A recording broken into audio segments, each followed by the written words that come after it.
అదే RTV app వార్తల్ని క్షణాల్లో చదివే అవకాశం ఉంటుంది. ఒక న్యూస్ పేపర్, ఒక టెలివిజన్ ఛానల్ మీ చేతుల్లో ఎప్పుడూ ఉంటాయి. ఓకే, రాష్ట్ర వ్యాప్తంగా ప్రభుత్వ పాఠశాలలో ఉన్నటువంటి సమస్యలు పరిష్కరించాలని, టీచర్స్ ఉన్నటువంటి సమస్యలు పరిష్కరించాలని 18 డిమాండ్లతో ప్రతి జిల్లా కేంద్రం వద్ద ఆందోళన కార్యక్రమాన్ని చేపట్టారు. ప్యాప్ట్ ఆధ్వర్యంలో మనతో మాట్లాడడానికి ఉపాధ్యాయ సంఘం నాయకులు ఉన్నారు. సార్ చెప్పండి, ఈరోజు స్టేట్ వైడ్ ఆందోళనకు పిలిపేయాల్సినటువంటి అవసరం ఏంటి? గత ప్రభుత్వంలో ఉన్నటువంటి అపరిష్కృత పరిస్థితి సమస్యలు ఏవైతే ఉన్నాయో ఈ ప్రభుత్వం వచ్చిన వెంటనే పరిష్కరిస్తామని చెప్పింది. సంవత్సరం దాటిన ఆ సమస్యలు పరిష్కారం కాకపోగా మరింత రెట్టింపైనాయి, పెరిగిపోయినాయి.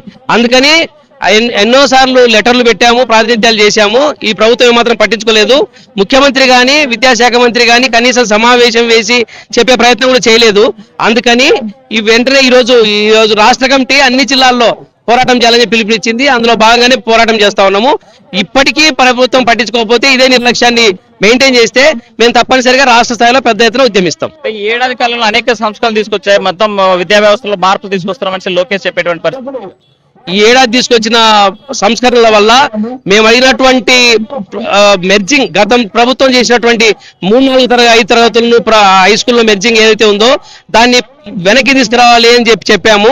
కానీ ఈ ప్రభుత్వం వెనక్కి తీసుకొచ్చి ఒకే ఉన్నటువంటి ఇతర ప్రైమరీ పాఠశాలలో ఉన్నటువంటి స్కూల్స్ లో ఉన్నటువంటి 3-4 కూడా ఇంకో ప్రైమరీలో మెర్జ్ చేశారు. దానివల్ల ప్రభుత్వ పాఠశాలలు నష్టపోయినాయి. అంతేకాదు రీఅపోర్షన్మెంట్ అంటే ఉపాధ్యాయులు ఒక చోటు నుంచి ఒక చోటికి పోస్టులు షఫిల్ కావడం వల్ల వాళ్ళ పొజిషన్ ఐడీలో బాగా ప్రాబ్లం వచ్చింది. 3 నెలలుగా వాళ్ళకి జీతాలు లేకుండా ఉన్నారు. ఈ సమస్యలు ఇట్లే ఉన్నాయి. గత ప్రభుత్వం చేసినటువంటి పాఠశాల కుదింపు ఏదైతే ఉందో ఇది కూడా అదే కుదింపు. గత ప్రభుత్వం సాల్ట్ పేరుతో ప్రపంచ బ్యాంక్ తో ఒప్పందం ఏదైతే చేసుకున్నదో ఈ ప్రభుత్వం అదే చేస్తుంది. సాల్ట్ ఒప్పందం రద్దు చేసుకోవాలని చెప్పి మేము డిమాండ్ చేస్తున్నాం. చెప్పండి సార్, ఒకవైపు గిన్నిస్ బుక్ లో విద్యా వ్యవస్థను నెలకొల్పాలి, రికార్డులు సాధించాలని మానవ శాఖ పనిచేస్తుంటే మీరేమో ఆందోళన రోడ్డు ఎక్కినటువంటి పరిస్థితి ఎందుకు వచ్చింది? ప్రభుత్వం గిన్నిస్ బుక్ రికార్డు లెక్కాలని చెప్పి మెగా పీఠం నిర్మించిన మాట వాస్తవమే. మరి ఇదే ప్రభుత్వ విధానాల వల్ల ఈ రోజు రాష్ట్ర వ్యాప్తంగా 2500 పాఠశాలలో 0 ఎన్రోల్మెంట్ ఉంది. మరి అది కూడా గిన్నిస్ రికార్డే ఈ ప్రభుత్వానికి.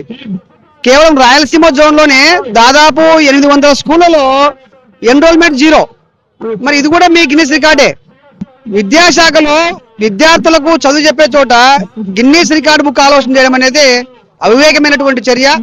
ఉపాధ్యాయులకు బోధనేతర పనులు తగ్గించి పూర్తిగా విద్యా బోధన కేటాయించినప్పుడే ప్రభుత్వ పాఠశాలకు వచ్చే బడుగు బలహీన వర్గాల విద్యార్థులకు, పేద విద్యార్థులకు నాణ్యమైన విద్య అందుతుంది.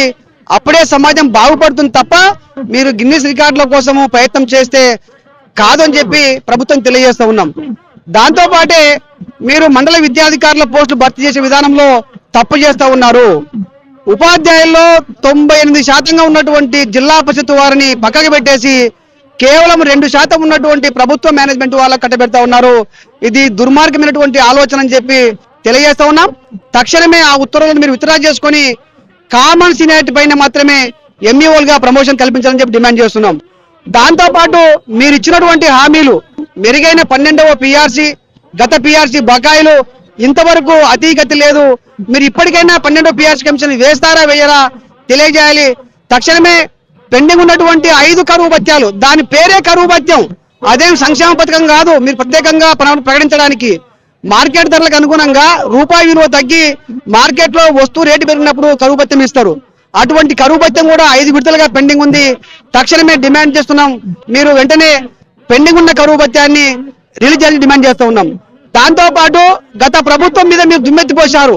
ఉపాధ్యాయులకు, ఉద్యోగులకు 30,000 కోట్లు ఆర్థిక బకాయిలు అని చెప్పారు. మరి మీరు వచ్చిన తర్వాత ఎన్ని కోట్లు ఇచ్చారో? గత 2 సంవత్సరాలుగా సరెండర్ లీవ్ బకాయిలు పెండింగ్ ఉన్నాయి, పిఎఫ్ బకాయిలు పెండింగ్ ఉన్నాయి. చివరకు జీవిత బీమా డబ్బులు కూడా మీరు సంక్షేమ పథకాలకు డైవర్ట్ చేస్తూ ఉన్నారు. ఇది చాలా దుర్మార్గం అని చెప్పి తెలియజేస్తా ఉన్నాం. ప్రభుత్వము తక్షణమే ఫ్యాప్టో రాష్ట్ర కార్యవర్గాన్ని, ఫ్యాప్టో నాయకులు చర్చలకు పిలిచి డిమాండ్ల పరిష్కారం చేయకపోతే భవిష్యత్తులో ఈ ఉద్యమాన్ని మరింత ఉధృతం చేయడానికి వెనుకాడమని చెప్పి హెచ్చరిస్తా ఉన్నాం. ఉపాధ్యాయులందరూ ఒకటే, కానీ ఈ మేనేజ్మెంట్ లో గొడవ ఏంటి? మేనేజ్మెంట్ గొడవ అనేది కాదు, కానీ ఈ రాష్ట్రంలో ప్రత్యేక పరిస్థితులు ఉన్నాయి.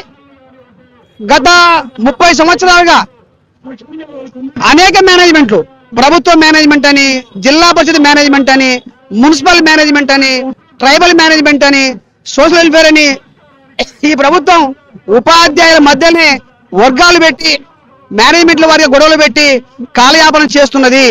ప్రభుత్వం అనుకుంటే ఈ అన్ని పాఠశాలకు జీతం ఇచ్చేది ప్రభుత్వమే జీతాలు ఇచ్చేటప్పుడు, ప్రభుత్వమే అందరికీ పిఆర్సీ ఇచ్చేటప్పుడు మీరు ఎందుకు అన్ని పాఠశాలలకు ప్రభుత్వ పాఠశాలలకు పేరు మార్చి కామన్ సర్వీస్ రూల్స్ పైన ఉపాధ్యాయులకు ప్రమోషన్ కల్పించలేరు?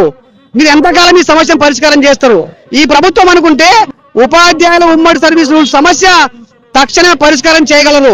అదేమి ఎస్సీ వర్గీకరణ కంటే జటిలమైంది కాదు, అదేమి 370 ఆర్టికల్ కంటే జటిలమైంది కాదు, అదేమి పోలవరంలో 7 మండలాలను ఉన్న బలంగా తెలంగాణ నుంచి ఏపీ తెచ్చుకున్న సమస్యల కంటే జటిలమైంది కాదు. ఈ ప్రభుత్వం అనుకుంటే ఆ సమస్యను సుప్రీంకోర్టులో వారికి అనుకూలమైన బెంచ్కి రెఫర్ చేసి కానీ పరిష్కారం చేయగలరు. కేవలము రాజకీయ చిత్తశుద్ధి లేకనే ఈ రాష్ట్రంలో గత 30 ఏళ్లుగా ఉపాధ్యాయులు ప్రమోషన్లు కోల్పోయి కేవలం ఒకే క్యాడర్లో 30 సంవత్సరాలుగా పనిచేస్తూ నిరాశవాదంలో మునిగిపోయిన మాట వాస్తవం కాదా?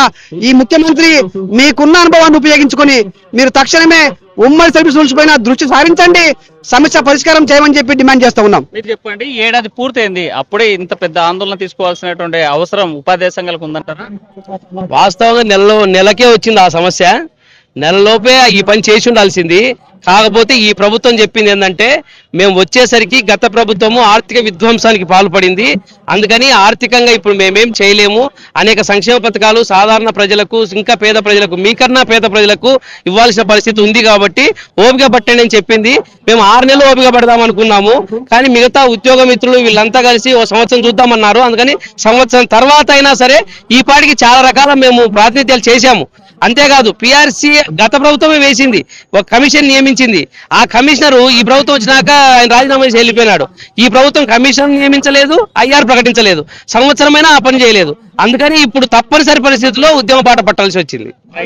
ప్రభుత్వానికి ఇప్పటికే చాలా సార్లు హెచ్చరించడం జరిగింది. సంవత్సరం పాటు వెయిట్ చేశాము, ఇచ్చినటువంటి హామీలు నెరవేర్చేటువంటి పరిస్థితి లేదు కాబట్టి ఆందోళన బాట పట్టాం. ఇప్పటికైనా ప్రభుత్వం స్పందించాలి, ఉపాధ్యాయుల సమస్యలు పరిష్కరించాలని డిమాండ్ చేసేటువంటి పరిస్థితి. వీడియోలు చంద్రశేఖర్, హుస్సేన్, ఆర్టీవీ, కర్నూలు. మరిన్ని వీడియోస్ కోసం ఛానల్ ని సబ్స్క్రైబ్ చేయండి, లేటెస్ట్ అప్డేట్స్ కోసం వాట్సాప్ ఛానల్ ని ఫాలో చేయండి అండ్ లింక్ డిస్క్రిప్షన్ లో ఉంది.